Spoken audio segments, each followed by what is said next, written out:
ರೈತ ಬೆಳೆದ ಹಟ್ಟಿಯ ಪಟ್ಟಿಯ ಮಾಡಿ ಗಾಳಿಗ ತೆಗೆದ ಎಣ್ಣೆ ಹಾಕಿ ಶಾಲೆಯಲ್ಲಿ ಶಿಕ್ಷಕರ ಕಾರ್ಯನಿರ್ವಹಿಸಿದ ಮರುಳಸಿದ್ದಯ್ಯರವರಿಗೂ ಕಾರ್ಯಕ್ರಮಕ್ಕೆ ಸ್ವಾಗತ ಸುಸ್ವಾಗತ. ಅವ್ರಿಗೊಂದು ಸುಸ್ವಾಗತ ಬಯಸ್ಬೇಕು. ಇವತ್ತ ಶ್ರೀ ಗುಂಡಯ್ಯನವರು ತಮ್ಮ ಸ್ವಾಧೀನದಲ್ಲಿದ್ದ ಜಮೀನನ್ನು ಶಾಲೆಗೆ ದಾನವಾಗಿ ನೀಡಿರುತ್ತಾರೆ. ಅವರು ಇಲ್ಲಿ ಸೇವೆಗೆ ಜಾಯಿನ್ ಆದಾಗಿನಿಂದ ಕೂಡ ಇಲ್ಲಿವರೆಗೂ ಕೂಡ ಸುಮಾರು ವರ್ಷಗಳ ಕಾಲ ಸೈಕಲ್ ಅಲ್ಲೇ ಬರ್ತಾ ಇದ್ರು. ತಂದೆ ತಾಯಿ ಋಣ ಎಷ್ಟಿರುತ್ತೋ ನಮ್ಮ ಮೇಲೆ ಅಷ್ಟೇ ಋಣ ಗುರುಗಳದ್ದು ಇರುತ್ತೆ. ಈ ಕಪ್ಪೆಗಳನ್ನ ತಕ್ಕಡಿಗೆ ತೂಗೋದು ಎಷ್ಟು ಕಷ್ಟನೋ ಎಲ್ಲ ನಲ್ಮೆಯ ಶಿಕ್ಷಕರಿಗೆ ವಂದಿಸುತ್ತಾ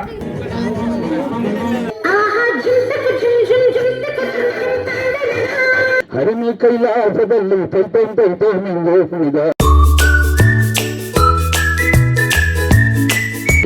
ರೈತ ಬೆಳೆದ ಹಟ್ಟಿಯ ಪಟ್ಟಿಯ ಮಾಡಿ ಗಾಳಿಗ ತೆಗೆದ ಎಣ್ಣೆ ಹಾಕಿ ಹಚ್ಚಿದ ಜ್ಯೋತಿಗೆ ಜಾತಿ ಎಲ್ಲಿದೆ ಎಂಬ ನಿತ್ಯ ಸತ್ಯ ನುಡಿಯುತ್ತಾ ವೇದಿಕೆ ಮೇಲೆ ಆಸೀನರಾಗಿದ್ದ ಎಲ್ಲ ನನ್ನ ಗೌರವಾಸ್ಥ ಶಿಕ್ಷಕರು ಬಂದು ದೀಪ ಬೆಳಗುವ ಮುಖಾಂತರ ಕಾರ್ಯಕ್ರಮವನ್ನು ಉದ್ಘಾಟಿಸಬೇಕೆಂದು ಕೇಳಿಕೊಳ್ತೇವೆ.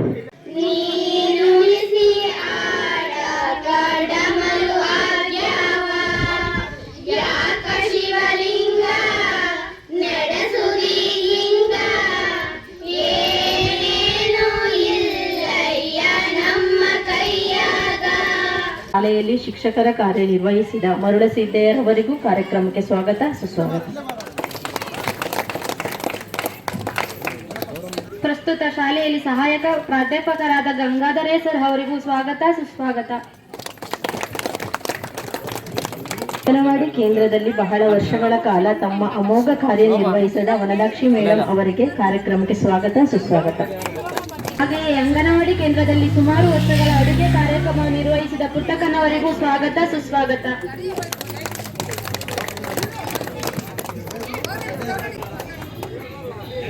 ಕೆಲಸವೂ ಇಲ್ಲ, ರಿಟೈರ್ಡು ಇಲ್ಲ. ಅವ್ರಿಗೊಂದು ಸುಸ್ವಾಗತ ಬಯಸ್ಬೇಕು. ಇವತ್ತ ನಮ್ಮ ಉತ್ತಳಿ ಗ್ರಾಮಸ್ಥರು ನಮ್ಮ ಹುಡುಗರೆಲ್ಲ ಅವಲೇ ಓದಿರು, ಮೊಮ್ಮಕ್ಕಳಿಗೆ ಮರಿ ಮಕ್ಕಳು ಆಗಿವಿ. ಇವತ್ತ ಓದ್ತೇವೆ. ಇವತ್ತು ನಮ್ಮ ಹುಡುಗರು ಹೆಸರು ಹೇಳ್ತಾವೆ. ಈಗ ನಮ್ ಗಂಗಾಧರಪುರ ಬಂದವ್ರೆ, ನಮ್ ನಾಗಾಧರಪುರ ಬಂದವ್ರೆ. ಈಗಲೂ ಅವರು ನಡ್ಸ್ಕೊಂಡು ಹೋಗ್ಲಿತ್ತ. ನಾನು ಎಂಡ ಮಾತಾಡಕ್ಕಂತ ಅಪೇಕ್ಷೆ ಪಟ್ಟೆ. ನಮ್ ಶಿವಮಾರ್ ಅಡಿಗೆ ಮಾಡಿದವರು ಅವ್ರಿಗೂ ಸುಸ್ವಾಗತ ಬಯಸ್ತಾ ಇದೀವಿ. ವೇದಿಕೆ ಮೇಲೆ ಆಸೀನರಾಗಿರುವ ನನ್ನ ನೆಚ್ಚಿನ ಗುರುವೃಂದಕ್ಕೂ ಹಾಗೂ SDMC ಅಧ್ಯಕ್ಷರು ಸದಸ್ಯರಿಗೂ ನಮಸ್ಕಾರಗಳು. ನಮ್ಮೆಲ್ಲರಿಗೂ ಶಿಕ್ಷಣದ ಬುನಾದಿಯನ್ನು ಹಾಕಿಕೊಟ್ಟಿರುವ ನಮ್ಮೂರ ಸರ್ಕಾರಿ ಕಿರಿಯ ಪ್ರಾಥಮಿಕ ಪಾಠಶಾಲೆಯು ದಿನಾಂಕ 25/7/1962 ಪ್ರಾರಂಭವಾಯಿತು. ಅಂದು ಪ್ರಾರಂಭವಾದಾಗ ಕಟ್ಟಡದ ವ್ಯವಸ್ಥೆ ಇರಲಿಲ್ಲ. ಆ ಕಟ್ಟಡ ವ್ಯವಸ್ಥೆ ಎಲ್ಲಿ ಮಾಡಬೇಕೆಂದು ಚರ್ಚೆ ನಡೆಯುತ್ತಿರುವಾಗ ಶ್ರೀ ಗುಂಡಯ್ಯನವರು ತಮ್ಮ ಸ್ವಾಧೀನದಲ್ಲಿದ್ದ ಜಮೀನನ್ನು ಶಾಲೆಗೆ ದಾನವಾಗಿ ನೀಡಿರುತ್ತಾರೆ. ಅವರನ್ನು ಈ ಸಂದರ್ಭದಲ್ಲಿ ಸ್ಮರಿಸುತ್ತಾ ಅವರಿಗೂ ಮತ್ತು ಅವರ ಕುಟುಂಬದವರಿಗೂ ಕೃತಜ್ಞತೆಗಳನ್ನು ತಿಳಿಸುತ್ತಿದ್ದೇವೆ. ಅವರು ಆ ಸಂದರ್ಭದಲ್ಲಿ ಏನಾದರೂ ಈ ಜಾಗವನ್ನು ಕೊಡದೇ ಹೋಗಿದ್ದರೆ ಈ ಶಾಲೆ ಊರಿನ ಮುಂಭಾಗದಲ್ಲಿ ಇರುತ್ತಿರಲಿಲ್ಲ. ಊರ ಹೊರಭಾಗದಲ್ಲಿ ಎಲ್ಲ ಸರ್ಕಾರಿ ಜಾಗದಲ್ಲಿ ನಿರ್ಮಾಣವಾಗಬೇಕಾಗಿತ್ತು. ಅವರು ಅವತ್ತು ಮಾಡಿರುವ ಈ ಕೆಲಸ ಇವತ್ತು ಊರ ಮುಂದೆ ಸರ್ಕಾರಿ ಶಾಲೆ ನಿರ್ಮಾಣವಾಗಿದೆ. ಹತ್ತಿರವಾದಂತಹ ನನ್ನ ನೆಚ್ಚಿನ ಶಿಕ್ಷಕರಾದ ಎನ್ ಕುಮಾರಯ್ಯ ಅವರ ಒಂದು ಲೈಫ್ ಹಿಸ್ಟ್ರಿಯನ್ನ ನಾನು ಇವತ್ತು ನಿಮ್ಮ ಮುಂದೆ ಪರಿಚಯಿಸ್ತಾ ಇದ್ದೀನಿ. ಈ ಒಂದು ಅವಕಾಶಕ್ಕೆ ನನಗೆ ಬಹಳ ತುಂಬಾ ಹರ್ಷ ಇದೆ. ಈ ಒಂದು ಅವಕಾಶಕ್ಕೋಸ್ಕರ ನಾನು ಇಲ್ಲಿ ಓದ್ಬೇಕಾದ್ರೆ ಅವರ ಸ್ಕಿಲ್ಗಳು ಎಂತೆಂಥದ್ದು ಅಂತಂತಂದ್ರೆ ಸುಮ್ಮನೆ ಒಂದು 10 ನಿಮಿಷ ಅವರು ಬೋರ್ಡ್ ಮೇಲೆ ಏನಾದ್ರು ಬರಿತಾ ಇದ್ರೆ ಎಂತ ತುಂಬಾ ಬ್ಯೂಟಿಫುಲ್ ಆಗಿರುವಂತ ಚಿತ್ರಗಳನ್ನೆಲ್ಲ ಬಿಡಿಸ್ತಾ ಇದ್ರು. ಮತ್ತೆ ಅವ್ರ ಹ್ಯಾಂಡ್ ರೈಟಿಂಗ್ ಇವತ್ತಿಗೂ ಕೂಡ ಎಷ್ಟು ಚೆನ್ನಾಗಿದಾವೆ ಅಂತಂತಂದ್ರೆ ನಮ್ಗೆ ಅಷ್ಟು ಖುಷಿ ಆಗುತ್ತೆ ಅವ್ರ ಹ್ಯಾಂಡ್ ರೈಟಿಂಗ್ ಅನ್ನ ನೋಡಿದಾಗ. ಆಮೇಲೆ ಮತ್ತೆ ಸುಮಾರು ಸ್ಕೂಲ್ಗಳಲ್ಲಿ ಈ ಗೋಡೆ ಮೇಲೆ ಬಿಡಿಸಿರುವಂತ ಚಿತ್ರಗಳಾಗಿರ್ಬೋದು, ಬರವಣಿಗೆ ಆಗಿರ್ಬೋದು, ಅದೆಲ್ಲಾನು ಕೂಡ ನಮ್ಮ ಕುಮಾರಪ್ಪ ಸರ್ ಮಾಡೋರು. ಅವರು ಸುದೀರ್ಘ ಇತ್ತೀಚಿನ ದಿನಗಳಲ್ಲಿ ಬೈಕ್ ಅನ್ನ ತಗೊಂಡಿದ್ದು. ನಾವು ಅವರು ಇಲ್ಲಿ ಸೇವೆಗೆ ಜಾಯಿನ್ ಆದಾಗಿನಿಂದ ಕೂಡ ಇಲ್ಲಿವರೆಗೂ ಕೂಡ ಸುಮಾರು ವರ್ಷಗಳ ಕಾಲ ಸೈಕಲ್ ಅಲ್ಲೇ ಬರ್ತಾ ಇದ್ರು. ನಮ್ಗೆ ಒಂದು ಬ್ಯಾಗ್ ಅನ್ನ ಹಾಕೊಂಡ್ಬಿಟ್ಟು ಸೈಕಲ್ ತೊಳ್ಕೊಂಡು ಗೆದ್ದಲ್ ಸೈಕಲ್ ತೊಳ್ಕೊತಾ ತಗ್ಗಲ್ಲಿ ಎತ್ಕೊಂಡು ಅಂದನ್ ಕೆರೆಯಿಂದ ನಮ್ಮೂರಿಗೆ ಬಂದು ಸೇವೆ ಸಲ್ಲಿಸಿ ಕಾಲ್ನಡಿಗೆಲ್ಲೂ ಕೂಡ ಸೈಕಲ್ಗಿಂತ ಮುಂಚೆ ಕಾಲ್ನಡಿಗೆಲ್ಲೂ ಕೂಡ 2 ವರ್ಷ ನಮ್ಮ ಸ್ಕೂಲಿಗೆ ಬಂದಿದ್ರು ಸರ್. ಮತ್ತೆ ಅವರು ಸಂಜೆ ಆಗ್ತಿದ್ದಂಗೆ ಒಂದು 3 ಗಂಟೆ ಮೇಲೆ ನಮ್ಗೆ ಕುತೂಹಲ ಇರ್ತಿತ್ತು. ಸರ್ ಇವತ್ತೊಂದು ಹೊಸ ಕತೆ ಹೇಳ್ತಾರೆ ಅಂತಂತೇಳಿ. ಇವತ್ತು ನಾನು ಟೀಚರ್ ಆಗಿದ್ರು ಕೂಡ ನಮ್ಮ ಮಕ್ಳಿಗೆ ಕೆಲವೊಂದು ಕತೆ ಹೇಳೋದು ಕುಮಾರಪ್ಪ ಸರ್ ಹೇಳಿರೋ ಮಕ್ಕಳಿಗೆ ಒಳ್ಳೆ ಮಾರ್ಗದರ್ಶನ ನೀಡಿ ಇವರು ನಮಗೆ ಒಳ್ಳೆ ವಿದ್ಯಾಭ್ಯಾಸವನ್ನು ಕಲಿಸಿಕೊಟ್ಟರು. ಹಾಗೆ ಈಗ ನಾಗತಿಹಳ್ಳಿಗೆ ವರ್ಗಾವಣೆಯಾಗಿ ಪ್ರಸ್ತುತ ಕಾರ್ಯನಿರ್ವಹಿಸುತ್ತಿದ್ದಾರೆ. ಇವರ ಅನಿಸಿಕೆ ಬಗ್ಗೆ ಹೇಳಿಕೊಟ್ಟಲು ಎಲ್ಲರಿಗೂ ಧನ್ಯವಾದಗಳು. ಎಲ್ಲ ಇನ್ಫಾರ್ಮೇಶನ್ ಎಲ್ಲ ಹೇಳಿದ್ದಾರೆ. ಅಂಡ್ ನಾನು ಇವಾಗ ಅಂಗನವಾಡಿ ಟೀಚರ್ ಬಗ್ಗೆ ಮೀನಾಕ್ಷಿ ಮಿಸ್ ಬಗ್ಗೆ ಹೇಳ್ತಾ ಇದ್ದೀನಿ. ಅವರು ಉಚ್ಚನಹಳ್ಳಿಯಲ್ಲಿ ಯಾವಾಗ ಶುರುವಾಯಿತು ಅಂಗನವಾಡಿ ಆವಾಗ ಬಂದಿದ್ದು ಆ ಮ್ಯಾಮ್. ಸೊ ಇದುವರೆಗೂ ಸತತವಾಗಿ 30ರಿಂದ 32 ವರ್ಷ ಸತತವಾಗಿ ಅವರು ಕಾರ್ಯನಿರ್ವಹಿಸಿದ್ದಾರೆ ಈ ಉಚ್ಚನಹಳ್ಳಿ ಗ್ರಾಮದಲ್ಲಿ. ನಾವು ಅಂಗನವಾಡಿ ಬರುವಾಗ ಫಸ್ಟ್ ಹಳೆ ಬಿಲ್ಡಿಂಗ್ ಇತ್ತು, ಇದು ಇವಾಗ ರೀಸೆಂಟ್ ಆಗಿ ಈ ಅಂಗನವಾಡಿ ಆಗಿರೋದು. ಸೊ ಅವರು ಈಗ ದೊಡ್ಡ ಮಕ್ಕಳಾದ್ರೆ ಹೇಳಿದ್ರೆ ಕೇಳ್ತಾರೆ ಏನಾದ್ರೂ, ಆದ್ರೆ ಚಿಕ್ಕ ಮಕ್ಕಳು ಕೇಳೋದಿಲ್ಲ. ಅಂದ್ರೆ ಏನ್ ಹೇಳ್ತಾರೆ, ಏನು ಹೊಡಿಯಕ್ಕೂ ಆಗೋದಿಲ್ಲ. ಸೊ ಅಂತ ಮಕ್ಕಳನ್ನ ತಾಯಿ ತರನೇ ನೋಡ್ಕೋಬೇಕು. ಯಾಕಂದ್ರೆ ಆಗಿನ ತಾಯಿನ ಬಿಟ್ಟು ಅಂಗನವಾಡಿಗೆ ಬಂದಿರ್ತಾರೆ 3 ವರ್ಷದ ಮಕ್ಕಳು. ಸೊ ಅಷ್ಟು ತಾಯಿಯಷ್ಟೇ ಪ್ರೀತಿ, ಸಹನೆ, ತಾಳ್ಮೆ, ಅಷ್ಟು ಕೃತಜ್ಞತಾ ಭಾವದಿಂದ ಅವರು ಎಲ್ಲಾ ಮಕ್ಕಳನ್ನು ನೋಡ್ಕೊಂಡಿದ್ದಾರೆ. ಮತ್ತೆ ಎಲ್ಲಾ ಪೇರೆಂಟ್ಸ್ಗೂ ಕೂಡ ಅಷ್ಟೇ ಒಳ್ಳೆ ರೀತಿನಲ್ಲಿ ಮಾಹಿತಿನ ಕೊಟ್ಟಿದ್ದಾರೆ. ನನ್ಗೂ ಅಷ್ಟೇ ತುಂಬಾನೇ ಮ್ಯಾಮ್ ಸಹಾಯ ಮಾಡಿದ್ದಾರೆ. ನನ್ಗೂ ಪಾಪ ಹುಟ್ಟಾಗ ತುಂಬಾ ವೀಕ್ ಇದ್ದು ನನ್ನ ಮಗಳು. ಸೊ ಅವರು ಎಲ್ಲಾನು ಮಾಹಿತಿ ಕೊಟ್ಟು, ಇಲ್ಲ ಈ ತರ ಪಾಪನ್ ಬೆಳೆಸ್ಬೇಕು, ಈ ತರ ಅಂತ ಎಲ್ಲಾ ಮಾಹಿತಿನ ಕೊಟ್ಟು ಆರೋಗ್ಯಕರವಾದ ಮಕ್ಕಳನ್ನ ಬೆಳೆಸ್ಲಿಕ್ಕೆ ತುಂಬಾ ಸಹಾಯ ಮಾಡಿದ್ದಾರೆ.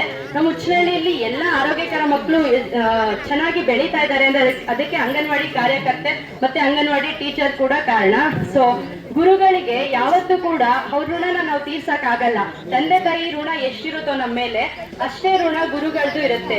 ಯಾಕೆಂದ್ರೆ ಅಷ್ಟು ಪ್ರೀತಿಯಿಂದ ಏನಾದ್ರೂ ನಾವು ತಪ್ಪು ದಾರಿಲಿ ಹೋಗ್ತಿದ್ರೆ ಸರಿ ದಾರಿಗೆ ಎಳೆದು ದಾರಿ ದೀಪನ ತೋರಿಸಿರ್ತಾರೆ. ನಾವು ನಮ್ಮ ಜೀವನದಲ್ಲಿ ಇವತ್ತೇನಾದ್ರೂ ಒಂದಷ್ಟು ಯಶಸ್ಸು ಕಂಡಿದೀವಿ ಅಥವಾ ನಮ್ಮ ಕಾಲ ಮೇಲೆ ನಾವು ನಿಂತ್ಕೊಂಡು ದುಡಿತಾ ಇದ್ದೀವಿ ಅಥವಾ ನಾವು ಇವತ್ತಿ ಮಟ್ಟಕ್ಕಿದೀವಿ ಅಂದ್ರೆ ಅದಕ್ಕೆ ನಮ್ಮ ಈ ಎಲ್ಲಾ ಗುರುಗಳೇ ಕಾರಣರಾಗಿರ್ತಾರೆ. ಗುರುಗಳಿಗೆ ಒಂದು ಶಿಲ್ಪಿ ಇದ್ದಾಗೆ ಗುರುಗಳು. ಇವಾಗ ಒಂದು ಏಕಾಶಿತ್ ಕಲ್ಲು ತಂದು ಶಿಲ್ಪಿ ಎಷ್ಟು ಗಂಟೆಗಳ ಕಾಲ, ಎಷ್ಟು ದಿನಗಳು, ತಿಂಗಳುಗಳು ಕಷ್ಟಪಟ್ಟು ಕೆತ್ತನೆ ಮಾಡ್ತಾರೆ. ಸೊ ಅದೇ ತರ ನಮ್ಮ ಸರ್ಗಳು 5 ವರ್ಷಗಳ ಕಾಲ ಒಂದು ಮಗು ಫಾಸ್ಟ್ ಇರುತ್ತೆ, ಒಂದ್ ಮಗು ವೀಕ್ ಇರುತ್ತೆ, ಒಂದ್ ಮಗು ತುಂಬಾ ಫಾಸ್ಟ್ ಇರುತ್ತೆ.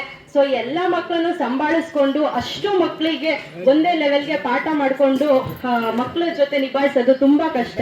ಸೊ ಇಂಥ ಕೆಲಸನ ಸತತವಾಗಿ ನಮ್ಮ ಸರ್ಗಳು ಮಾಡಿದ್ದಾರೆ. ಮತ್ತೆ ನಮ್ಮ ಮಂಜಾಕ್ಷಿ ಮಿಸ್ ಅಷ್ಟೇ ಸತತವಾಗಿ 30ರಿಂದ 35 ವರ್ಷ ಈ ಸತತವಾಗಿ ಕಾರ್ಯನಿರ್ವಹಿಸ್ಕೊಂಡು ಬಂದಿದ್ದಾರೆ. ಈ ಉಚ್ಚನಹಳ್ಳಿಗೋಸ್ಕರ ತುಂಬಾ ಅಪಾರವಾದ ಕೊಡುಗೆ ಕೊಟ್ಟಿದ್ದಾರೆ ನಮ್ಮ ಟೀಚರ್ಸ್. ಸೊ ಈ ಟೀಚರ್ಸ್ ಎಲ್ಲರಿಗೂ ನನ್ನ ಕಡೆಯಿಂದ ಕೋಟಿ ಕೋಟಿ ನಮನಗಳು. Thank you. ಸ್ವಾಗತ. ಹಾಗೂ ಈ ಒಂದು ಕಾರ್ಯಕ್ರಮದಲ್ಲಿ ಆಗಮಿಸಿರ್ತಕ್ಕಂಥ ಪ್ರೇಕ್ಷಕರು ಅಂಡ್ ಊರಿನ ಗ್ರಾಮಸ್ಥರು ಅವರು ತುಂಬಾ ಇಂಪಾರ್ಟೆಂಟ್ ಆಗುತ್ತೆ. ಆಡಿಯನ್ಸ್ ಇಂದ ಏನು ಮಾಡೋಕ್ಕಾಗಲ್ಲ, ಅವ್ರಿಗೂ ಕೂಡ ಸ್ವಾಗತ. ಪುಟ್ಟಕ್ಕ ಅವ್ರ ಬಗ್ಗೆ ಹೇಳ್ಬೇಕಂದ್ರೆ ಅಂಗನವಾಡಿ ಕೇಂದ್ರ ಅನ್ನೋದು ಬಹಳ ಮುಖ್ಯ ಆಗುತ್ತೆ. ಒಂದು ಶಾಲೆಗಿಂತ ಮುಂಚೆ ಬರೋದು ಅಂಗನವಾಡಿ ಕೇಂದ್ರ. ಅದರಲ್ಲಿ ಟೀಚರ್ ಎಷ್ಟು ಇಂಪಾರ್ಟೆಂಟ್ ಆಗುತ್ತೆ ಅದೇ ತರ ಸಹಾಯಕರು ಕೂಡ ಅಷ್ಟೇ ಇಂಪಾರ್ಟೆಂಟ್ ಆಗುತ್ತೆ. ಪುಟ್ಟಕ್ಕ ಅವ್ರನ್ನ ನಾವು ನೋಡಿದಾಗ ನಮಗೆಲ್ಲ ಅವಾಗಿನ ಅಂಗನವಾಡಿ ಈ ಜಾಗದಲ್ಲಿ ಇತ್ತು, ಇವಾಗಿಲ್ಲ, ಅದು ಇಲ್ಲಿಗೆ ಶಿಫ್ಟ್ ಆಗಿದೆ. ಬಟ್ ಅಲ್ಲಿ ನಮಗೆ ಸಾಕಷ್ಟು ಮೆಮೊರೀಸ್ಗಳಿದೆ. ಅಲ್ಲಿ ಕಲ್ತಿರ್ತಕ್ಕಂಥದ್ದು ಮೊದಲನೇ ಒಂದು ಅಕ್ಷರಗಳನ್ನ ತಾಯಿ ಕಲಿಸ್ತಾರೆ, ಅಪ್ಪ ಅಮ್ಮ ಅನ್ನೋದನ್ನ ಹೇಳ್ಕೊಡ್ತಾರೆ. ಶಿಶುವಾರಕ್ಕೆ ಬಂದಾಗ ನಮಗೆ ಅಕ್ಷರಗಳಿಂದ ಹಿಡಿದು ಸಾಕಷ್ಟು ವಿಚಾರಗಳನ್ನ, ಕತೆಗಳನ್ನ, ಆಟಗಳನ್ನ ಆಡ್ಸೋದಿರ್ಬೋದು, ಇದನ್ನ ಕಲಿಸಿದ್ದಾರೆ. ಜೊತೆಗೆ ಏನಕ್ಕೆ ಈ ಒಂದು ಅಂಗನವಾಡಿ ಕೇಂದ್ರಗಳ ಸೃಷ್ಟಿಯಾಗಿದೆ, ಅವತ್ತಿನ ಒಂದು ಸಂದರ್ಭದಲ್ಲಿ ಮಕ್ಕಳಿಗೆ ಪೌಷ್ಟಿಕ ಆಹಾರಗಳು ಸಿಗಲ್ಲ, ಬಡತನ, ಅದರ ಜೊತೆಗೆ ಮಕ್ಕಳನ್ನ ಈಗ ಎಲ್ಲರೂ ರೈತರಾಗಿದ್ದಂತ ಒಂದು ದಿನಗಳಲ್ಲಿ ಕೆಲಸಕ್ಕೆ ಹೋದಾಗ ಆ ಮಕ್ಕಳನ್ನ ಎಲ್ಲಿ ಬಿಡ್ಬೇಕು ಅನ್ನೋದೊಂದು ಯೋಚನೆ ಇರುತ್ತೆ. ಅವ್ರು ಯಾರು ಟೇಕ್ ಕೇರ್ ಮಾಡೋದು ಅನ್ನೋದು ಬಂದಾಗ ಅಂಗನವಾಡಿ ಕೇಂದ್ರಗಳು ಸೃಷ್ಟಿಯಾಗಿದೆ. ಈ ಕಪ್ಪೆಗಳನ್ನ ತಕ್ಕಡಿಗೆ ತೂಗೋದು ಎಷ್ಟು ಕಷ್ಟನೋ, ಈ ಚಿಕ್ಕ ಮಕ್ಕಳನ್ನ ಮನೆಯಲ್ಲಿ 1-2 ಮಕ್ಕಳು ಇದ್ರೆ ಅವ್ರನ್ನ ಹಿಡಿಯೋದು ಬಹಳ ಕಷ್ಟ ಆಗುತ್ತೆ. ಸುರಕ್ಷಿತವಾಗಿ ನೋಡ್ಕೊಂಡಂತಹ ಪುಟ್ಟಮ್ಮ ಅವರ ಬಗ್ಗೆ ಕಿರುಪರಿಚಯ ಮಾಡಿಕೊಂಡ ನಾಗರಾಜ್ ಅವ್ರಿಗೂ ತುಂಬಾ ಧನ್ಯವಾದಗಳು. ಈಗ ಮೋಹನ್ ನಮ್ಮೂರಿನ ಶಾಲೆಯಲ್ಲಿ ನಮ್ಮೂರ್ ಮಕ್ಕಳು ಅಷ್ಟೇ ಅಲ್ಲ, ಬೇರೆ ಊರಿಂದ ಬಂದು ಸಹ ಮಕ್ಕಳು ಓದೋದು ಆಗಿನ ಕಾಲದಿಂದ ಇದೆ. ಅದೇ ರೀತಿ ನಮ್ಮ ಬ್ಯಾಚ್ನಲ್ಲಿ ಬಂದಂತಹ ಮೋಹನ್ ಕುಮಾರ್ ಅವರು ಚೌಡಿಪಾಳ್ಯದಿಂದ ಬಂದು ಹಳ್ಳಿ ಅಜ್ಜಿ ಮನೆ ಹೋಗ್ಕೊಂಡು ಈ ಊರು ಶಾಲೆಯಲ್ಲಿ ಓದಿದ್ದಾರೆ. ಕುಮಾರ್ ಸರ್ ಮತ್ತು ಮೋಹನ ಸಿದ್ಧವಿದ್ದಲ್ಲಿ ಅವರು ಸಹ ಅವರ ಅನಿಸಿಕೆಯನ್ನು ಹಂಚ್ಕೋಬೇಕಂತ ಕೇಳ್ಕೊತಾ ಇದ್ದೀವಿ. ವೇದಿಕೆ ಮೇಲೆ ಆಸೀನರಾಗಿರುವ ನನ್ನೆಲ್ಲ ನಲ್ಮೆಯ ಶಿಕ್ಷಕರಿಗೆ ವಂದಿಸುತ್ತಾ, ನಾನು ಈ ಶಾಲೆಗೆ ಸೇರಿದ್ದು 7 ಮತ್ತು 8ನೇ ಬ್ಯಾಚಲ್ಲಿ ನಮ್ಗೆ ಇಲ್ಲಿ ಅಡ್ಮಿಷನ್ ಆಗಿದ್ದು. ಹೆಂಗಂದ್ರೆ ನಮಗೆ ಕೆಲವೊಂದು ಕಾರಣಾಂತರಗಳಿಂದ ನಾವು ನಮ್ಮೂರಿನ ಬಿಟ್ಟು ಇಲ್ಲಿ ಬಂದು ಶಿಕ್ಷಣ ಕಲಿಬೇಕಾಗಿದ್ದಂತಹ ಪ್ರಸಂಗ ಬಂದಿದ್ದು. ಅದರಿಂದ ನಾವು ಇಲ್ಲಿಗೆ ಬಂದು ಜಾಯಿನ್ ಆದಾಗ ನಮಗೆ ಇಲ್ಲಿ ಯಾವ ರೀತಿ ಪರಿಸರಕ್ಕೆ ಹೊಂದ್ಕೊಂತೀವಿ ಅಂತ ನಮಗೆ ಅನ್ಕೊಳಕ್ ಆಗ್ತಿರ್ಲಿಲ್ಲ. ಆ ಸ್ಥಿತಿಲಿ ನಾವು ಇಲ್ಲಿ ಬಂದು ನಮ್ಮ ಅಜ್ಜಿ ನಮ್ಮ ತಾತ ಅವತ್ತಿನ ಕಾಲದಲ್ಲಿ ನಮಗೆ ಇಲ್ಲಿ ಸೇರಿಸ್ಕೊಂಡು ಒಂದು ವಿದ್ಯಾಭ್ಯಾಸ ಕೊಡಬೇಕು ಅಂತ ನಾವೆಲ್ಲೋ ಇರೋರನ್ನ ಕರ್ಕೊಂಡ್ಬಂದು ಇಲ್ಲಿ ಸೇರಿಸಿದ್ರು. ಅವಾಗ ಅಡ್ಮಿಷನ್ ಆಗುವಾಗ ನಮಗೆ ಇಲ್ಲಿ ಏನೇನು ಪ್ರೋಸೆಸ್ ಮಾಡ್ಬೇಕನ್ನೋದು ನಮ್ಗೆ ಅಷ್ಟು ಗೊತ್ತಿರಲಿಲ್ಲ. ಅವಾಗ ನಾವು ಕುಮಾರ್ ಸರ್ನ ನೆನೆಸ್ಕೊಳ್ಳೇಬೇಕು. ಎಲ್ಲ ಡಾಕ್ಯುಮೆಂಟ್ಸ್ನ ಅವರೇ ತಗೊಂಡೋಗಿ ಜೆರಾಕ್ಸ್ ಮಾಡಿಸ್ಕೊಂಡು ತಗೊಂಡ್ಬಂದು ಅವರೇ ನಮ್ಮನ್ನು ಅಡ್ಮಿಷನ್ ಮಾಡ್ಕೊಂಡ್ರು. ನಾನು ಮತ್ತೆ ನಮ್ಮ ಅಕ್ಕ ಇಲ್ಲೇ 5 ವರ್ಷದ ತನಕ ನಾನು ಓದಿದ್ದು. ಅಂದರೆ 2ನೇ ಕ್ಲಾಸಿಂದ ಹಿಡಿದು 5ನೇ ಕ್ಲಾಸ್ವರೆಗೂ ಸಹ ನಾವು ಇಲ್ಲೇ ಕಲ್ತಿದ್ದು. ಅಂದ್ರೆ ಶಿಸ್ತು ಅನ್ನೋದನ್ನ ನಾವು ಕಲ್ತಿದ್ದು, ನಾವು ಪ್ರೈಮರಿಲಿ ಏನ್ ಶಿಸ್ತು ಕಲ್ತಿದ್ದು ಅದು ಇಲ್ಲಿವರೆಗೂ ಸಹ ನಾವು ಅದನ್ನೇ ಅಳವಡಿಸ್ಕೊಂಡ್ ಬಂದಿದ್ದೀವಿ. ನನ್ನ ವೈಯಕ್ತಿಕವಾಗಿ ಹೇಳ್ಬೇಕಂದ್ರೆ ಮಲ್ಸಿದ್ದಪ್ಪ ಮಾಸ್ಟ್ರು ನಮಗೆ ಯೂನಿಫಾರ್ಮ್ ಹಾಕೊಂಬಂದಿರ್ಲಿಲ್ಲ ಅಂದ್ರೆ ಸ್ವಲ್ಪ ಗಲೀಜಾಗಿತ್ತಂದ್ರೇನೆ ಸಹ ಅವರು ನಮ್ಗೆ ಯಾಕೆ ನೀವೇ ತೊಳ್ಕೊಂಬಿಟ್ಟು ಹಾಕೊಂಬಂದ್ರೆ ಏನಾಗುತ್ತೆ ಅನ್ನೋದನ್ನು ಸಹ ಅವರು ಅಲ್ಲಿಂದಲೇ ಕಲ್ಸಿದ್ದು. ಅಂದ್ರೆ ಒಂದು ಶಿಸ್ತು ಯಾವ ರೀತಿ ಇರ್ಬೇಕು ಅನ್ನೋದನ್ನ ಕಲ್ಸಿದ್ದು, ಅದನ್ನೇ ಅಳವಡಿಸ್ಕೊಂಡ್ ಬಂದಿದ್ದೀವಿ ಇಲ್ಲಿವರೆಗೂ. ಆ ಶಿಸ್ತನ್ನ ನಾವು ಯಾವತ್ತೂ ಮರೆಯೋಕ್ಕಾಗಲ್ಲ. ಅಂದ್ರೆ ಒಂದು ಯೂನಿಫಾರ್ಮ್ ಚೆನ್ನಾಗಿರ್ಲಿಲ್ಲ ಅಂದ್ರೆ ಬೇರೆ ಮಕ್ಳಿಗೂ ಸಹ ಅದೇ ಕಲ್ತ್ಕೊಂಡು ಮತ್ತೆ ಅದೇ ರೀತಿ ಬರ್ತಾರೆ ಅನ್ನೋದು ಅವಾಗಿನಿಂದನೂ ಇತ್ತು. ಅಂದ್ರೆ ಸರ್ಗಳು ಈಗ ಒಬ್ರು ನೋಡಿ ಇನ್ನೊಬ್ರು ಕಲ್ತ್ಕೊಂತಾರೆ ಅಂತನ ನಾವೇ ಅವು ಸದಾ ಕೆಲಸ ಮಾಡ್ಕೊಂಡು ಆ ಯೂನಿಫಾರ್ಮ್ನ ತೊಳ್ಕೊಂಡ್ ಬರ್ಬೇಕು ಅನ್ನೋದು ಅವಾಗಿಂದ ಕಲ್ಸಿದ್ರು. ಅದನ್ನ ನಾವು ಯಾವತ್ತೂ ಮರಿಬಾರ್ದು. ಅಂದ್ರೆ ಇವತ್ತಿನವರೆಗೂ ಸಹ ಆ ಕಲ್ತಂತಹ ವಿದ್ಯೆಗಳು ಯಾವುದು ಸಹ ಮರೆದಿಲ್ಲ. ಆ ಪ್ರೈಮರಿಲಿ ಏನು ಸರ್ ಕಲಿಸಂತಹ ಅಂದ್ರೆ ಇಂಗ್ಲಿಷ್ ಆಗ್ಲಿ ವಿಜ್ಞಾನ ಇವತ್ತಿನವರೆಗೂ ಸಹ ಮರೆಯಕ್ಕಾಗಲ್ಲ. ಆ ಬೇಸ್ಮೆಂಟ್ ಏನ್ ಕಲ್ತ್ಕೊಂಡ್ ಬಂದಿದೀವಿ ಅದನ್ನ ನಾವು ಒಂದರಿಂದ ಒಂದು ಮೇಲೆ ಹೋಗ್ತಾನೆ ಸಹ ಏನ್ ನಾವು ಕಲ್ತಿರೋದು ಅದೇ ವಿದ್ಯೆನೆ ಮುಂದೆ ಹೋಗ್ತಾ ಇರೋದು. ಮತ್ತೆ ಇನ್ನೊಂದೇನು ಹೆಮ್ಮೆ ವಿಷಯ ಹೇಳ್ಕೋಬೇಕಂದ್ರೆ ನಮಗೆ ನವೋದಯ ಎಕ್ಸಾಮ್ ಅನ್ನೋದೇ ಸಹ ನಮಗೆ ಗೊತ್ತಿರ್ಲಿಲ್ಲ. ನಮಗೆ ಒಳ್ಳ ಮಾಸ್ಟ್ರು ಅವಾಗ ನವೋದಯ ಎಕ್ಸಾಮ್ ಈ ಹಳ್ಳಿಂದ ಸಹ ಗೊತ್ತಾಗ್ಬೇಕು, ನಾವು ಎಕ್ಸಾಮ್ ಬರಿಬೇಕು ಅಂತ ಅಪ್ಲಿಕೇಶನ್ ಹಾಕ್ಸಿ ನಮಗೂ ಸಹ ನವೋದಯ ಎಕ್ಸಾಮ್ ನ ಬರ್ಸಿದ್ರು. ಆದ್ರೆ ನಮಗೆ ಕೆಲವೊಂದು ಸ್ಟಡಿ ಅಂದ್ರೆ ಅದ್ರ ಬಗ್ಗೆ ಏನು ಅವಾಗಿನ ಅಷ್ಟು ಗೊತ್ತಿರ್ಲಿಲ್ಲ. ಆದ್ರೂ ಸಹ 3 ಗಂಟೆಯಿಂದ 4:30 ತನಕ ಸಹ ಅವ್ರು ಕ್ಲಾಸ್ ಮಾಡ್ತಾ ಇದ್ರು. ಅದ್ರ ಬಗ್ಗೆನೂ ಸಹ ಹೇಳಿ ನಾವು ಇನ್ನೂ ಸ್ವಲ್ಪ ಎಫರ್ಟ್ ಹಾಕಿದ್ರೆ ನಾವು ಸಹ ನವೋದಯ ಸೇರ್ಬೋದಾಗಿತ್ತು. ಅದೇ ನಮ್ಮ ಹಿಂದೂ ಬೇಚು ತೇಜಸ್ವಿನಿ ಅಕ್ಕ ಅವರು ನವೋದಯ ಸೇರ್ಕೊಂಡು ಅವರು ಸಹ ಓದಿ ಸರ್ ಕಡೆಯಿಂದನೇ ಇದಾಗಿದ್ರು. ಅದು ಹೆಮ್ಮೆ ಪಡ್ಬೇಕಾಗಿದ್ದಂತ ವಿಷಯ. ಮತ್ತೆ ಇನ್ನೊಂದೇನಂದ್ರೆ ಈ ಸಮಾರಂಭಕ್ಕೆ ರಂಗಣ್ಣ ಒಂದ್ಸಲ ಫೋನ್ ಮಾಡಿದ್ರು ಈ ತರ ಮಾಡ್ಬೇಕಂತನ. ನಂಗೆ ಒಂದ್ ನೆನಪಾಯ್ತಾ ಏನಂದ್ರೆ ಹತ್ತಿದೇಣಿನ ಯಾವತ್ತೂ ಮರಿಬಾರ್ದು. ಒಂದೊಂದು ಸ್ಟೆಪ್ ಹತ್ತಿರೋದು ನಾವು ಯಾವತ್ತೂ ಮರಿಬಾರ್ದು. ಈಗ 1ನೇ ಕ್ಲಾಸಿಂದ ಹಿಡಿದು ನಾವು ಇಲ್ಲಿವರೆಗೂ ಓದಿದೀವಿ ಅಂದ್ರೆ 1ನೇ ಕ್ಲಾಸಿನ ಪರಿಶ್ರಮನೇ ಇಲ್ಲಿವರೆಗೂ ಬಂದಿರೋದು. ಅಂದ್ರೆ ಇಲ್ಲಿ ಓದಿರೋರು ಎಲ್ಲರೂ ಯಾವ್ದಾದ್ರು ಒಂದ್ ಕೆಲಸ ಮಾಡ್ಕೊಂಡು ಜೀವನ ಮಾಡ್ತಾ ಇದಾರೆ, ಯಾವ್ದು ಸಹ ಖಾಲಿ ಏನಿಲ್ಲ. ಇಷ್ಟು ಮಾತಾಡಕ್ಕೆ ಅವಕಾಶ ಕೊಟ್ಟಂದ್ರೆ ಎಲ್ಲರಿಗೂ ಸಹ ಧನ್ಯವಾದಗಳು. ಶಿಕ್ಷಕರ ಶಿಸ್ತು ಆ ಕ್ಷಣಕ್ಕೆ ಮಾತ್ರ ಕೂತು ಬರುತ್ತೆ, ಆದ್ರೆ ಮುಂದೆ ಹೋಗ್ತಾ ಅದೇ ನಮ್ಮ ಮಾರ್ಗದರ್ಶನ ಆಗ್ತದೆ ಅಂತ ಹೇಳಿದ ಕುಮಾರ್ ಅವ್ರಿಗೂ ಈ ಕಾರ್ಯಕ್ರಮದ ಪರವಾಗಿ ತುಂಬಿರುವುದೇ ಧನ್ಯವಾದಗಳು. ಈಗ ವೇದಿಕೆ ಮೇಲಿರುವಂತಹ ಎಲ್ಲ ಗೌರವಾನ್ವಿತರು ನಮ್ಮ ಪ್ರೀತಿಯ ನಿಸ್ವಾರ್ಥ ಸೇವೆ ಸಲ್ಲಿಸಿದ ಕುಮಾರ್ ಸರ್ ಅವರಿಗೆ ಗೌರವ ಸಮರ್ಥನೆಯನ್ನು ನೀಡಬೇಕಂತ ಕೇಳ್ಕೊಳ್ತೀನಿ. ಹಾಗೆ ಅವರ ಧರ್ಮಪತ್ನಿಯಾದಂತಹ ಭಾರತಿ ಮೇಡಮ್ ಅವರು ವೇದಿಕೆ ಮೇಲೆ ಬರಬೇಕು.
ವಾಚ ಮನಸ ಇಟ್ಟು ಮಕ್ಕಳಲ್ಲಿ ಅವರು ಕಾಯಕವನ್ನ ಮಾಡ್ತಾ ಇರೋದ್ರಿಂದ ನಿಮ್ ಮಕ್ಕಳೆಲ್ಲ ಚೆನ್ನಾಗಿ ಓದ್ತಾ ಇದ್ದಾರೆ.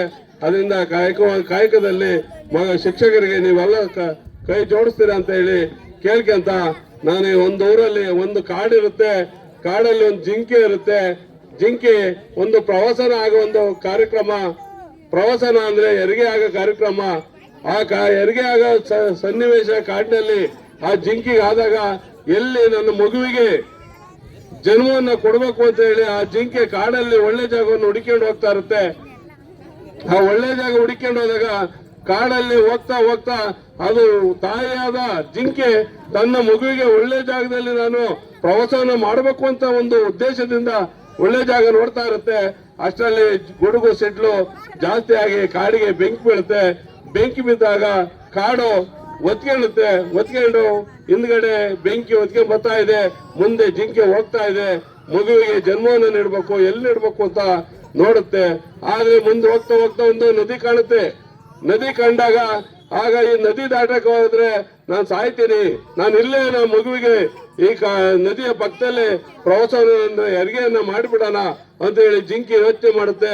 ಆಗ ಈ ಕಡೆ ನೋಡಿದ್ರೆ ಒಬ್ಬ ಬೇಟೆಗಾರ ಬಾಣವನ್ನ ಹಿಡ್ಕೊಂಡು ಈ ಜಿಂಕಿಗೆ ಹೊಡಿಬೇಕು ಅಂತ ನೋಡ್ತಾ ಇದ್ದಾನೆ.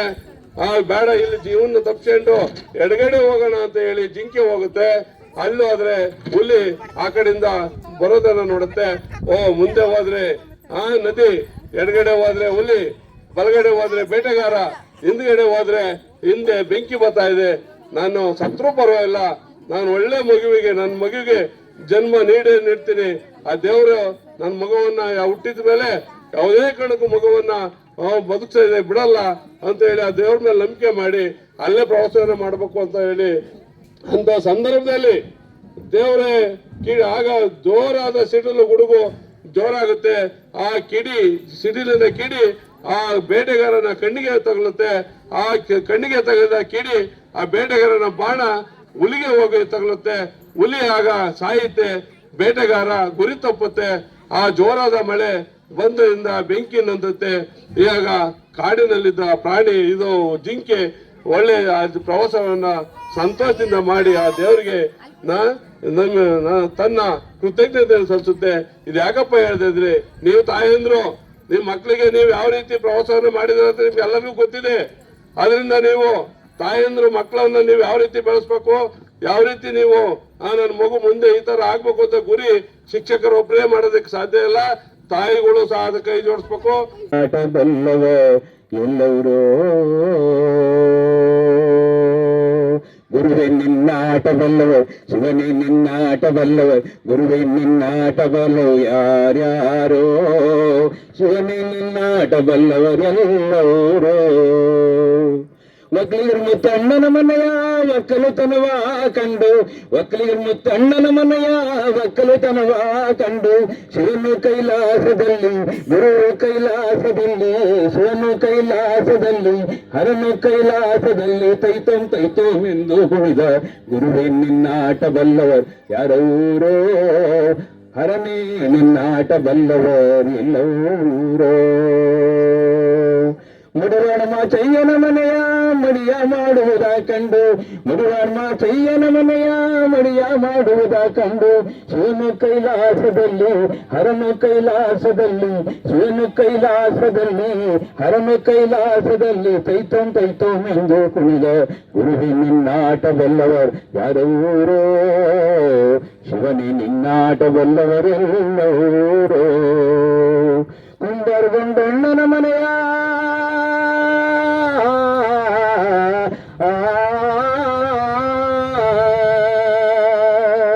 ಕುಂಬಾರಗೊಂಡಣ್ಣನ ಮನೆಯ ಕುಡಿಕೆನಾದವ ಕೇಳಿ, ಕುಂಬಾರಗೊಂಡಣ್ಣನ ಮನೆಯ ಕುಡಿಕೆನಾದವ ಕೇಳಿ, ಶಿವನು ಕೈಲಾಸದಲ್ಲಿ ಹರನು ಕೈಲಾಸದಲ್ಲಿ, ಶಿವನು ಕೈಲಾಸದಲ್ಲಿ ಹರನು ಕೈಲಾಸದಲ್ಲಿ, ತೈತೋಂ ಎಂದು ಕುಣಿದ ಶಿವನೇ ನಿನ್ನಾಟ ಬಲ್ಲವ ಯಾರೂರೋ, ಹರನೇ ನಿನ್ನಾಟ ಬಲ್ಲವರೆಲ್ಲರೂ. ಕುರುಬರ ಬೀರಪ್ಪನ ಮನೆಯ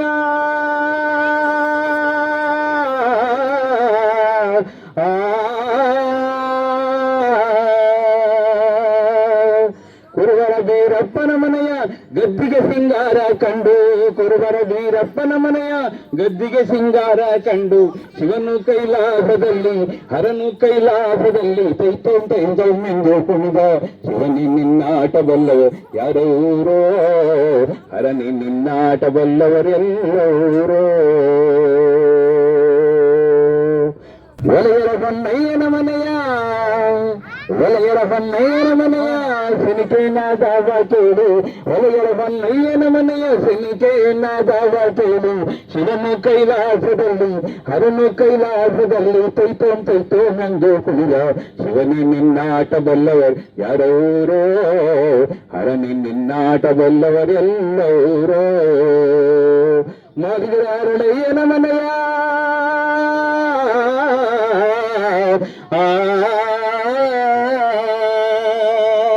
ಮಾದಿಗರ ಹರಳಯ್ಯನ ಮನೆಯ ಅಂಬಲಿಯ ರುಚಿಯ ನೋಡಿ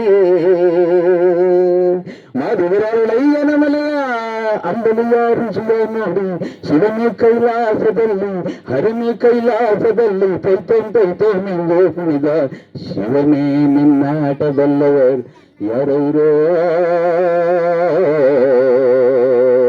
ಗುರುವೇ ನಿಮ್ಮಾಟ ಬಲ್ಲವರು ಯಾರೂರೋ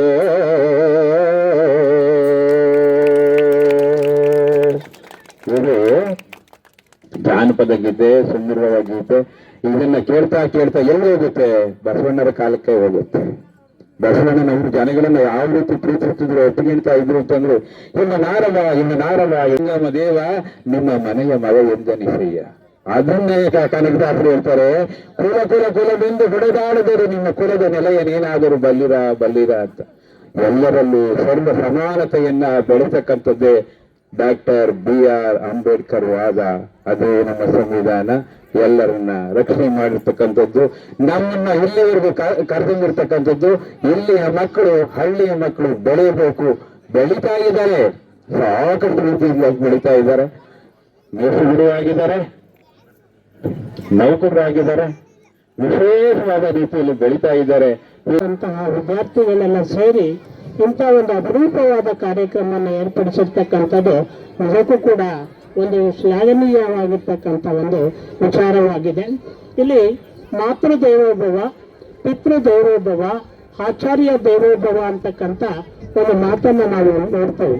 ಬಹುಶಃ ತಂದೆ ತಾಯಿಗಳನ್ನು ಬಿಟ್ಟರೆ ಒಬ್ಬ ಮಗುವಿನಲ್ಲಿ ಶಿಕ್ಷಕನಾಗಿರ್ತಕ್ಕಂಥವನು ಆ ಮಗುವನ್ನು ತಿದ್ದಿ ಬೆಳೆಸುವಂಥ ಜವಾಬ್ದಾರಿಯನ್ನು ನಿರ್ವಹಿಸ್ತಾ ಹೋಗ್ತಾರೆ. ಬಹುಶಃ ನಾನು ಕೂಡ ಈ ಶಾಲೆಯಲ್ಲಿ 1971ರಿಂದ 4 ವರ್ಷಗಳ ಕಾಲ ಈ ಒಂದು 1ರಿಂದ 4ನೇ ತರಗತಿವರೆಗೆ ವ್ಯಾಸಂಗ ಮಾಡಿದಂತಹ ಒಂದು ಶಾಲೆ ಇದಾಗಿದೆ. ಅಂಥ ಒಂದು ಶಾಲೆ ಇವತ್ತು ಸುಮಾರು ವರ್ಷಗಳಿಂದ ಸಾಕಷ್ಟು ವಿದ್ಯಾರ್ಥಿಗಳು ಇವತ್ತು ಸರ್ಕಾರಿ ನೌಕರಿಯನ್ನು ಕೂಡ ಪಡ್ಕೊಂಡಿದ್ದಾರೆ, ಖಾಸಗಿಯಾಗಿ ಕೂಡ ಕೆಲವರು ಕೆಲಸವನ್ನು ನಿರ್ವಹಿಸ್ತಾ ಇದ್ದಾರೆ. ಇದಕ್ಕೆ ಮೂಲ ಕಾರಣ ಈ ಶಾಲೆಯಲ್ಲಿ ಕರ್ತವ್ಯ ನಿರ್ವಹಿಸಿರ್ತಕ್ಕಂಥ ಶಿಕ್ಷಕರ ಮಾರ್ಗದರ್ಶನ ಏನಿದೆ, ಶಿಕ್ಷಕರ ಸಹಕಾರ ಏನಿದೆ, ಶಿಕ್ಷಕರ ಒಂದು ಒಳ್ಳೆಯ ಔದಾರ್ಯತೆಯ ಗುಣ ಏನಿದೆ, ಇದು ಮುಖ್ಯ ಕಾರಣ ಆಗ್ತದೆ ಅಂತಕ್ಕಂಥ ಮಾತನ್ನು ನಾನು ಇಲ್ಲಿ ಭಾವಿಸ್ತೇನೆ. ಇವತ್ತಿನ ಶಿಕ್ಷಣ ವ್ಯವಸ್ಥೆ ಹೇಗಾಗಿದೆಯಪ್ಪ ಅಂದರೆ, ಅಲ್ಲಮ ಪ್ರಭು ಒಂದು ಮಾತನ್ನು ಹೇಳ್ತಾರೆ, ಕೃತಯುಗದಲ್ಲಿ ಶ್ರೀ ಗುರು ಶಿಷ್ಯಂಗೆ ಬಡಿದು ಬುತ್ತಿಯ ಕಲಿಸಿದರೆ ಆಗಲಿ ಮಹಾಪ್ರಸಾದವೆಂದನಯ್ಯ. ತ್ರೇತಾಯುಗದಲ್ಲಿ ಶ್ರೀ ಗುರು ಶಿಷ್ಯಂಗೆ ಬೈದು ಬುದ್ಧಿಯ ಕಲಿಸಿದರೆ ಆಗಲಿ ಮಹಾಪ್ರಸಾದವೆಂದನಯ್ಯ. ದ್ವಾಪರ ಯುಗದಲ್ಲಿ ಶ್ರೀ ಗುರು ಶಿಷ್ಯಂಗೆ ಬೈದು ಜಂಕಿಸಿ ಬುದ್ಧಿಯ ಕಲಿಸಿದರೆ ಆಗಲಿ ಮಹಾಪ್ರಸಾದವೆಂದನಯ್ಯ. ಕಲಿಯುಗದಲ್ಲಿ ಶ್ರೀ ಗುರು ಶಿಷ್ಯನಿಗೆ ವಂದಿಸಿ ಬುದ್ಧಿಯ ಕಲಿಸಿದರೆ ಆಗಲಿ ಮಹಾಪ್ರಸಾದವೆಂದನಯ್ಯ. ನಿಜಕ್ಕೂ ಸಹಿತ ನಾವೆಲ್ಲ ನೆನ್ನೆ ಹಬ್ಬ ಅಂದ್ಕೊಂಡಿದ್ದು, ಇವತ್ತು ನಿಜವಾಗ್ಲೂ ಸಹಿತ ನಮ್ಮೂರಾಗೆ ವಿಶೇಷವಾಗಿರ್ತಕ್ಕಂಥ ಹಬ್ಬ ಇವತ್ತು ಆಚರಣೆ ಮಾಡ್ತಿರ್ತಕ್ಕಂಥದ್ದು ಬಹಳ ಖುಷಿ ಮತ್ತು ಸಂತೋಷದಾಯಕವಾಗಿರ್ತಕ್ಕಂಥ ವಿಚಾರ. ಈ ಒಂದು ಕಾರ್ಯಕ್ರಮಕ್ಕೆ ಕೇಂದ್ರ ಬಿಂದುವಾಗಿ ಈ ಒಂದು ಕಾರ್ಯಕ್ರಮವನ್ನು ಆಯೋಜನೆ ಮಾಡೋದಕ್ಕೆ ಮೂಲ ಕಾರಣ ಈ ಒಂದು ಶಾಲೆಯಲ್ಲಿ ನಿವೃತ್ತಿಯನ್ನು ಹೊಂದಿರತಕ್ಕಂತಹ ನಮ್ಮ ಕುಮಾರ್ ಸರ್ ಅವರು. ಅವರ ಒಂದು ಸಂದರ್ಭದಲ್ಲಿ ಅವರನ್ನು ಬೀಳ್ಕೊಡ್ತಕ್ಕಂಥ ಸಂದರ್ಭದಲ್ಲಿ ನಮ್ಮ ಮನಸಿದ್ದಪ್ಪನವರು ಮತ್ತು ಕುಮಾರಣ್ಣವರವರು ಇವತ್ತಿನ ಕಾರ್ಯಕ್ರಮದ ಕೇಂದ್ರ ಬಿಂದುಗಳು. ಈ ಒಂದು ಕಾರ್ಯಕ್ರಮವನ್ನ ನಿಜಕ್ಕೂ ಸಹಿತ ನಮ್ಮ ಎಲ್ಲ ಊರಿನ ಏನು ಹಳೆ ವಿದ್ಯಾರ್ಥಿಗಳು ಇದ್ದಾರೆ ಅವರು ಆಯೋಜನೆ ಮಾಡಿರ್ತಕ್ಕಂಥದ್ದು ಬಹಳ ಉತ್ತಮವಾಗಿ ಆಯೋಜನೆಯನ್ನು ಮಾಡಿದ್ದಾರೆ. ಅವರಿಗೆ ಮೊದಲನೇದಾಗಿ ನಾನು ವೈಯಕ್ತಿಕವಾಗಿರ್ತಕ್ಕಂಥ ತುಂಬ ಹೃದಯದ ಅಭಿನಂದನೆಗಳನ್ನು ಸಲ್ಲಿಸ್ತೀನಿ. ಅದೇ ರೀತಿ ಈ ಒಂದು ಸಂದರ್ಭದಲ್ಲಿ ನಮ್ಮೆಲ್ಲರಿಗೂ ಸಹಿತ ಕರೆಸಿ ಈ ಒಂದು ಸಂದರ್ಭದಲ್ಲಿ ಈ ಸಂದರ್ಭವನ್ನು ಹಂಚಿಕೊಳ್ಳಕ್ಕೆ ಅವಕಾಶವನ್ನು ಮಾಡಿಕೊಟ್ಟಿದ್ದಾರೆ. ಅವರಿಗೆ ಮತ್ತೊಮ್ಮೆ ನಿಮ್ಮೆಲ್ಲರಿಗೂ ಸಹಿತ ತುಂಬ ಹೃದಯದ ಧನ್ಯವಾದಗಳನ್ನು ಹೇಳ್ತಾ, ಇವತ್ತು ನಿಜಕ್ಕೂ ಸಹಿತ ಗುರು ಅಂತಕ್ಕಂಥದ್ದು ಡಾಕ್ಟರ್ ರಾಧಾಕೃಷ್ಣ ನಾವು ಹೇಳ್ತಾರ ಒಂದು ಮಾತನ್ನ, ಗುರು ಅಂತಂದ್ರೆ ಕತ್ತಲೆಯನ್ನ ಓಡಿಸ್ತಕ್ಕಂಥವ್ರು ಅಂತ. ನಿಜಕ್ಕೂ ಸಹ 32 ವರ್ಷಗಳ ಸುದೀರ್ಘ ಸೇವೆಯಲ್ಲಿ ಇಷ್ಟೊಂದು ಎಲ್ಲ ವಿದ್ಯಾರ್ಥಿಗಳ ಕತ್ತಲೆಯನ್ನ ಓಡಿಸಿರ್ತಕ್ಕಂಥ ಗುರು ಅಂತಂದ್ರೆ ನಾವು ಗುರುರಾಮನವರು ಅಂತಕ್ಕಂಥದ್ದು ಇಲ್ಲಿ ನಾವೆಲ್ಲರೂ ಸಹಿತ ಜ್ಞಾಪಿಸ್ಕೋಬೇಕಾಯ್ತು. ಇವತ್ತು ಒಂದು ಅಕ್ಷರ ಅಂತಕ್ಕಂಥ ಬೀಜವನ್ನ ಬಿತ್ತಿ ಇವತ್ತು ಎಮ್ಮರವಾಗಿ ಇಷ್ಟೊಂದು ಗಿಡಗಳು ಬೆಳೆದು ಇಷ್ಟೊಂದು ಫಲವನ್ನು ಕೊಡ್ತದೆ ಅಂತಂದ್ರೆ ಅವ್ರಿಗೆ ಇದಕ್ಕಿಂತ ಖುಷಿ ಮತ್ತೆ ಯಾವುದೂ ಇಲ್ಲ. ಅಂತಹ ಅಕ್ಷರ ಬೀಜವನ್ನು ಬಿತ್ತಿ ನಮ್ಮೂರಿನ ಎಲ್ಲ ಉತ್ತಮವಾಗಿರ್ತಕ್ಕಂತಹ ವಿದ್ಯಾರ್ಥಿಗಳನ್ನ ತಯಾರು ಮಾಡಿರ್ತಕ್ಕಂಥ ಕುಮಾರ್ ಸರ್ ಅವರಿಗೂ ಸಹಿತ ನಮ್ಮ ಹೃತ್ಪೂರ್ವಕವಾಗಿರ್ತಕ್ಕಂಥ ಧನ್ಯವಾದಗಳು. ಹಾಗೂ ಬೀರಲಿಂಗೇಶ್ವರ ಸ್ವಾಮಿಯವರಿಗೆ ಸಾಷ್ಟಾಂಗ ನಮಸ್ಕಾರವನ್ನು ಮಾಡ್ತಾ, ಈ ಒಂದು ಗ್ರಾಮದಲ್ಲಿ ಆಯೋಜನೆ ಮಾಡತಕ್ಕಂಥ ನನ್ನ ಪ್ರೀತಿಯ ಹಳೆಯ ವಿದ್ಯಾರ್ಥಿಗಳೇ ಹಾಗೂ ಗ್ರಾಮದ ನನ್ನ ಹಿರಿಯರೇ, ತಂದೆ ತಾಯಿಗಳೇ, ನನ್ನ ನೆಚ್ಚಿನ ಮುದ್ದು ಮಕ್ಕಳೇ, ನಾನು ಈ ಒಂದು ಶಾಲೆಯಲ್ಲಿ 32 ವರ್ಷಗಳ ಕಾಲ ಸೇವೆಯನ್ನು ಸಲ್ಲಿಸಿದ್ದೀನಿ. ಆದರೂ ಆ 32 ವರ್ಷಗಳ ಕಾಲ ಹೇಗೆ ಹೋಯಿತು ಅನ್ನೋದು ನನಗೆ ಗೊತ್ತಾಗ್ತಾ ಇಲ್ಲ. ಇನ್ನೂ ಅದೇ ಒಂದು ಸೇವೆ ಇದೀನೇನೋ ಅನ್ನೋ ರೀತಿಯಲ್ಲಿ ನನಗೆ ಭಾಸವಾಗ್ತೈತೆ. ಆದರೆ ಆ 32 ವರ್ಷಗಳ ಸುದೀರ್ಘ ಕಾರ್ಯವನ್ನು ನಾನು ಯಾವ ರೀತಿ ಮಾಡಿದ್ದೀನಿ ಅನ್ನೋದು ನನಗೆ ಹೇಳಲಿಕ್ಕೆ ಸಾಧ್ಯ ಇಲ್ಲ. ಅಂದರೆ ಅಷ್ಟು ವರ್ಷಗಳ ಕಾಲ ಸೇವೆಯನ್ನು ಮಾಡಲಿಕ್ಕೆ ಇಲ್ಲಿನ ಗ್ರಾಮಸ್ಥರು, ಇಲ್ಲಿನ ಜನ ನನಗೆ ಅಷ್ಟು ಪ್ರೋತ್ಸಾಹವನ್ನು ಕೊಟ್ಟಿದ್ದೇ ಕಾರಣ ಅಂತ ನಾನು ಹೇಳಲಿಕ್ಕೆ ಬಯಸ್ತಾ ಇದ್ದೀನಿ. ಕಾಲ ಅದೇ ಬಂದು ನಂತರ ಬೈಸ್ಕೊಲನ್ನು ತಗೊಂಡೆ. ಅದೇ ನನಗೆ ದೊಡ್ಡದು ಅನಿಸ್ತಿತ್ತು ಅವತ್ತ. ಆವಾಗ ಬರುವಂಥ ಸಂಭಾವನೆ ಕಡಿಮೆ. ಈ ಊರಿಗೆ ಬಂದಾಗ 1050 ರೂಪಾಯಿ ಮೂಲ ವೇತನವನ್ನು ಕೊಡ್ತಾಯಿದ್ರು. 10 ವರ್ಷಗಳ ಕಾಲ ಆದರೂ 10,000 ರೂಪಾಯಿ ಸಂಬಳ ಬರ್ತಿರಲಿಲ್ಲ. ನಮ್ಮ PV ಬಸವರಾಜು BO ಆಗಿ ನನ್ನ ಸ್ನೇಹಿತನೇ ಅವರು, ಇಡೀ ಅಮೆರಿಕೆಯಲ್ಲಿ ಓದಂಥವ್ರು ನನಗೆ BO ಆಗಿ ಬಂದಿದ್ರು. ಅದು ನನ್ನ ಸಂತೋಷ. ಬಾಲಯ್ಯ ಅಂದರೆ ಓ ಕುಮಾರಣ್ಣ ನಿಮ್ಮ ಸ್ಕೂಲಿಗೆ ಬರೋ ಅಂಥದ್ದು ಏನೈತೆ ನೋಡೋದು ಅಂತ ಹೇಳಿದರು. ಅವರು ಸಂದರ್ಭದಲ್ಲಿ ಏನು ಮಾಡಿದರು, ಇವತ್ತು ಎಂಥ ಬಡ ಮೇಷ್ಟ್ರಿಗೂ ಎಲ್ಲರೂ ಒಂದು ಬೈಸ್ಕೋಲಾಗೆ ಓಡಾಡ್ತಿದೆಯಲ್ಲ, ಒಂದು ಮೋಟ್ರ್ ಬೈಕ್ ತಗೊಳಕ್ಕಾಗಲ್ವ, ಒಂದು ತಗೋ ಅಂತ ಹೇಳ್ದಂಥದ್ದು. ಆವಾಗ ಅದು ತೊಗೊಳೋಕ್ಕೂ ಅವತ್ತಿನ ದಿನಗಳಲ್ಲಿ ಚೈತನ್ಯ ಇರಲಿಲ್ಲ. ಆದರೂ ಇದು ನಮ್ಮ ಊರು, ನಮ್ಮ ಹಳ್ಳಿ ಅಂತಕ್ಕಂಥ ಅಭಿಮಾನ ನಮ್ಮಲ್ಲಿ ಇತ್ತು. ನಾನು ನನ್ನ ಮಕ್ಕಳಿಗೆ ಪಾಠವನ್ನು ಮಾಡ್ದಂತನಲ್ಲ, ಈ ಹಳ್ಳಿಯ ಮಕ್ಕಳೇ ನನ್ನ ಮಕ್ಕಳು ಅಂದ್ಕೊಂಡು ನಾನು ಪಾಠವನ್ನು ಮಾಡಿದ್ದೀನಿ. ಆ ಒಂದು ಮೊದಲಿಗೆ ಒಂದು ಘಟನೆ ಅಂದರೆ, ಒಂದು ಕೋಚಿಂಗ್ ಕ್ಲಾಸಲ್ಲಿ ನಾನು ಏನು ಫುಲ್ಗೆ ಎಕ್ಸೈಜಲ್ಲಿ ಹೊಡೆದ್ರೆ ರಕ್ತ ಬಂತು. ಆದ್ರೂ ಆ ವಿಷಯವನ್ನು ಒಂದು ಚೂರು ಏನೂ ಮಾಡಲಿಲ್ಲ. ಅದೇ ಇನ್ಯಾವ ಊರೆಲ್ಲ ಆಗಿದ್ರೆ ನಾವು ಅವತ್ತೇ ತೊಂದರೆ ಅನುಭವಿಸ್ಬೇಕಿತ್ತು. ಆದರೆ ಅಂಥದನ್ನು ಮಾಡಲಿಲ್ಲ. ಆದ್ದರಿಂದ ಏನಾಯಿತು, ನಮಗೆ ಇನ್ನೂ ಪಾಠ ಮಾಡಬೇಕು ಅನ್ನೋದು ಬಂತು. ಜೊತೆಗೆ ನಾನಲ್ಲಿ 14 ವರ್ಷಗಳ ಕಾಲ ಕೆಲಸವನ್ನು ನಿರ್ವಹಿಸಿ ಈ ಶಾಲೆಗೆ 2007 ಮೇ 23ರಂದು ಬಂದಂಥ ನಂತರ ಶಾಲೆ ಪ್ರಾರಂಭವಾಯಿತು. ಮೊದಲಿಗೆ ಆ ಪ್ರಾರಂಭವಾದಂಥ ಸಂದರ್ಭದಲ್ಲಿ ಕುಮಾರಪ್ಪನವರು ಈಗಾಗಲೇ 14 ವರ್ಷಗಳ ಕಾಲವನ್ನು ಇಲ್ಲಿ ಸೇವೆಯನ್ನು ಸಲ್ಲಿಸಿದ್ರು. ಉತ್ತಮವಾದ ಒಂದು ಗ್ರಾಮಸ್ಥ ಸಹಕಾರ ಆಗಲೂ ಸಹ ನಾನು ನೋಡಿದಂಗೆ ಇತ್ತು. ಆದರೆ ಮಕ್ಕಳಲ್ಲಿ ಏನಾಗೋದಪ್ಪ ಅಂದರೆ, ನಾ ಕಂಡಂಗೆ ಈಗ ಸುಮಾರು ಇಲ್ಲಿಂದಲೇ ಬೇಕಾದ್ರೆ ಮಕ್ಕಳನ್ನ ಕೂಗೋರು. ಏಕೆ ಅವಾಗ ನಾನು ಇದೇನು ಕಳೆ ಹೋಗ್ಬೇಡ್ರಿ ಕಣಂದ್ರೆ, ನಮ್ಮ ಕುಮಾರ್ ಸರ್ ಹೋಗಿ ಬರ್ಲಿ ಬಿಡ್ರಿ, ಏನು ಮಾಡ್ತೀವಿ ಮೊದಲಿಂದ ರೂಢಿ ಇದೆ, ಒಂದು ಸ್ವಲ್ಪ ಬರ್ತಾರೆ ಏನಾಗಲ್ಲ ಅನ್ನೋರು. ಆಮೇಲೆ ಅವರು ನಾನು ಸ್ವಲ್ಪ ಇರೋದ್ರಲ್ಲಿ ಹೊರಟು ಸ್ವಭಾವ ನಂದು, ಇರೋದ್ರಲ್ಲಿ ಹೊರಟು ಸ್ವಭಾವನೆ.